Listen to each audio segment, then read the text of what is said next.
કેમ છો વિદ્યાર્થી મિત્રો? એ અભ્યાસો ધ લર્નિંગ એપમાં તમારું ખૂબ ખૂબ સ્વાગત છે. તો ટીવાય બીકોમ ફેમ 5 ના વિદ્યાર્થી મિત્રો માટે આજે એ અભ્યાસો લઈને આવ્યું છે ઇકોનોમિક્સ, જેને આપણે કહીએ છીએ અર્થશાસ્ત્ર, એનો સિલેબસ. ચાલો જોઈએ આપણે આ અર્થશાસ્ત્રમાં શું ભણવાનું છે ફેમ 5 માં. તો વીએનએફજી જે પરિપત્ર બહાર પાડવામાં આવ્યો છે વીએનએફજી દ્વારા, તે પ્રમાણે જ આપણે અહીંયા જોવાના છે. ચાલો જોઈએ.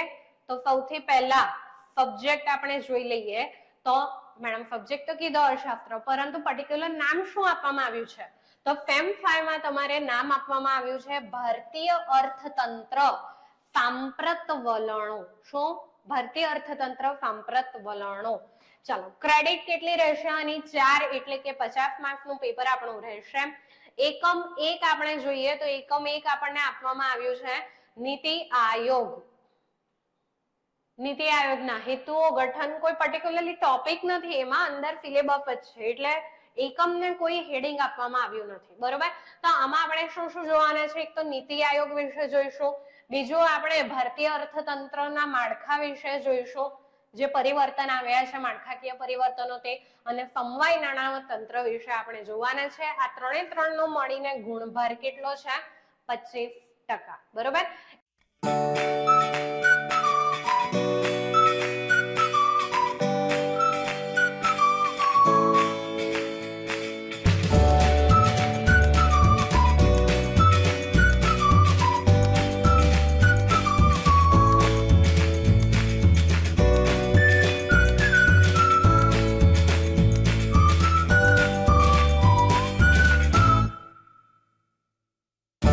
એકમ નંબર 2 આપણને આપવામાં આવ્યું છે. એકમ નંબર 2 માં આપણે શું જોઈશું?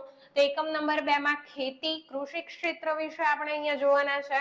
ત્યારબાદ કૃષિ ધિરાણ વિશે આપણે જોઈશું, નાબાર્ડ અને કેસીસી વિશે જોઈશું, અને લાસ્ટ ભારતમાં કૃષિ પેદાશની વેચાણ વ્યવસ્થા વિશે આપણે અહીંયા જોવાના છે. ઇન શોર્ટ તમારું આ એકમ નંબર 2 જે છે એ ટોટલી કૃષિ આધારિત એકમ છે. બરોબર? તો બધું ખેતી વિશે આપણે અહીંયા જોવાના છે. આનો ગુણભાર તમને આપવામાં આવેલો છે. કેટલો આપવામાં આવ્યો છે? 25%. બરોબર? ચાલો, ત્યારબાદ જોઈએ આપણે એકમ નંબર 3. એકમ નંબર 3 માં શું જોઈશું આપણે? તો હવે ઉદ્યોગોનું આવશે. ઉદ્યોગો વિશે આપણે અહીંયા જોવાના છે. ત્યારબાદ બીજું પ્રવર્તમાન ઔદ્યોગિક નીતિ જે છે તે આપણે જોવાના છે. કેવી નીતિ છે, શું છે, એના લક્ષણો, એનું મૂલ્યાંકન, અને કૃષિ આધારિત ઉદ્યોગો જે છે, ખેતીના આધારે જે ઉદ્યોગો ચાલી રહ્યા છે તેના વિશે આપણે અહીંયા જોઈશું. તો એકમ નંબર 3 તમારું અહીંયા હું કહી શકું કે ઉદ્યોગ આધારે છે. બરોબર? આનો વેઇટેજ ગુણભાર કેટલો રહેશે? તો 25%. બરોબર? અને લાસ્ટ એકમ નંબર 4 આપણે જોવાનું છે, અને એકમ નંબર 4 માં આપણે જોઈશું માનવ વિકાસ આંક. બરોબર? માનવ સંસાધન વિકાસનો અર્થ, મહત્વ, માનવ વિકાસાંક, માનવ વિકાસના વલણો. ઇન શોર્ટ આમાં આપણે માનવ વિકાસ જોવાના છે. શું જોઈશું આપણે? માનવ વિકાસ.